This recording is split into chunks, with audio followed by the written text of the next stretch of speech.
Dalam Bapa dan Putra dan Roh Kudus, amin. Allah di surga, kami mengucap syukur dan terima kasih Engkau memberikan kepada kami Bunda Maria sebagai Ibu Tuhan Yesus, pribadi kedua dari Allah, yang datang untuk menjadi manusia, menjadi serupa dengan kami kecuali dalam hal dosa, untuk merasakan dan mengalami perjuangan dan pergulatan kami sebagai manusia. Terima kasih Tuhan atas Bunda Maria. Demi Kristus Tuhan dan pengantara kami. Amin. Saudara, hari ini hari ulang tahun Santa Perawan Maria.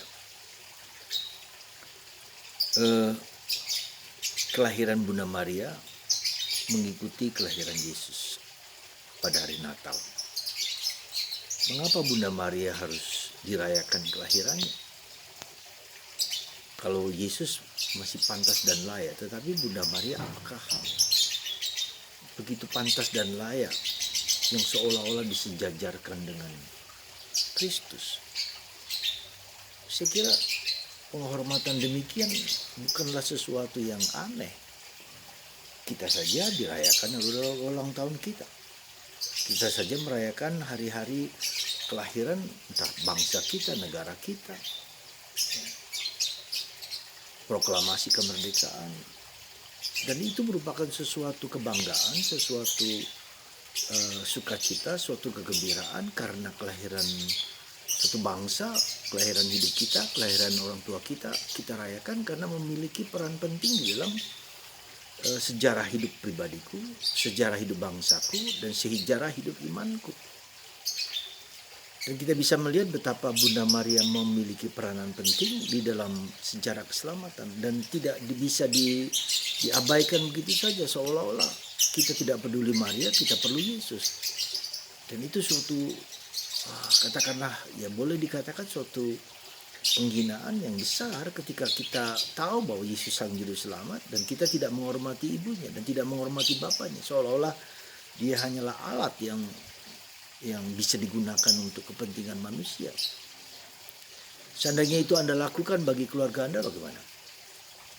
Anda nggak perlu dirayakan ulang tahun, anak Anda aja dirayakan.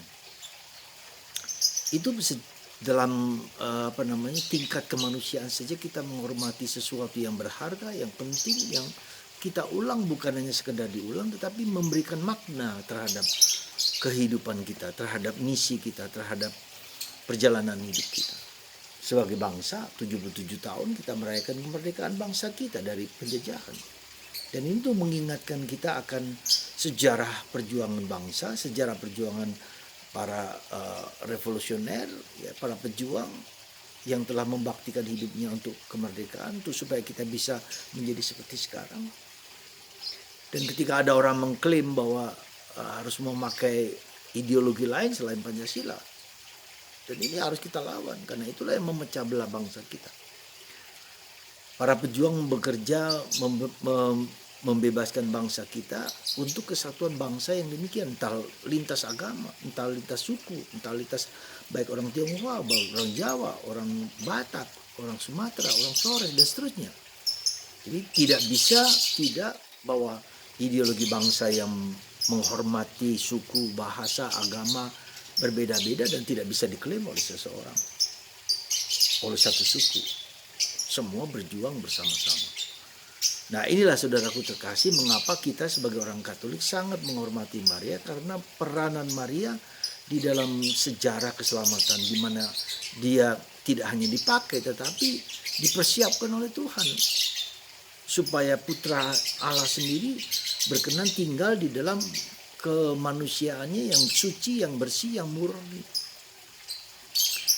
Anda bisa bayangkan bagaimana ketika ibu kita mengandung kita selama 9 bulan. Kita bisa membayangkan bagaimana ibu kita memberikan makanan yang terbaik untuk kita supaya kita menjadi manusia yang hebat. Kita bisa membayangkan bagaimana ibu kita merawat kita ketika kita sakit, ketika kita kesulitan, ketika kita harus tumbuh dan berkembang. Itulah Maria. Dan bukan hanya secara fisik, Bunda Maria mengerti dan memahami jeruan, katakanlah jeruan Yesus Kristus, bukan jeruan secara fisik, tapi apa yang mentalitas, bagaimana Bunda Maria membimbing, menuntun, Yosef juga menuntun, membimbing Maria sebagai manusia biasa, mendidik, ya, mengajari Yesus bagaimana membaca, bekerja, seperti halnya yang dilakukan oleh ibu bapak kita terhadap kita. Maka saudaraku terkasih dalam Kristus, mari kita bersyukur, sekali lagi bersyukur mempunyai seorang Maria, seorang ibu.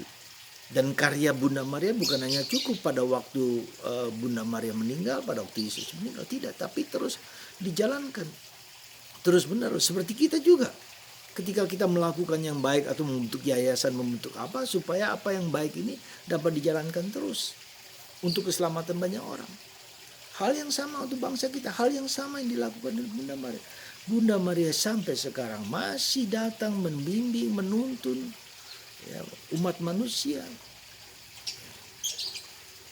Dan itulah peran Bunda Maria. Dia menampakkan yang paling besar dalam penampakan besar. Bunda Maria dalam penampakan Maria di Fatima mengatakan, aku adalah Our Lady of Rosario, perawan Rosario. Dan kalau kamu mendoakan Rosario, maka kamu akan selamat.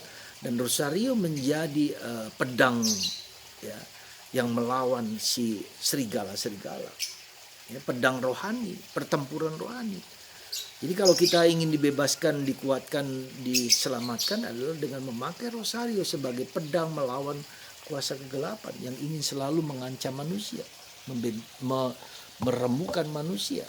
Dan itulah perang yang yang diberikan oleh senjata yang diberikan oleh Bunda Maria kepada kita, dan itulah yang dilakukan oleh Bunda Maria kepada Santo Dominikus. Ya, untuk menjadikan Rosario itu alat perang, dan setan iblis tidak suka ketika kita diberi Rosario sebagai alat perang kita.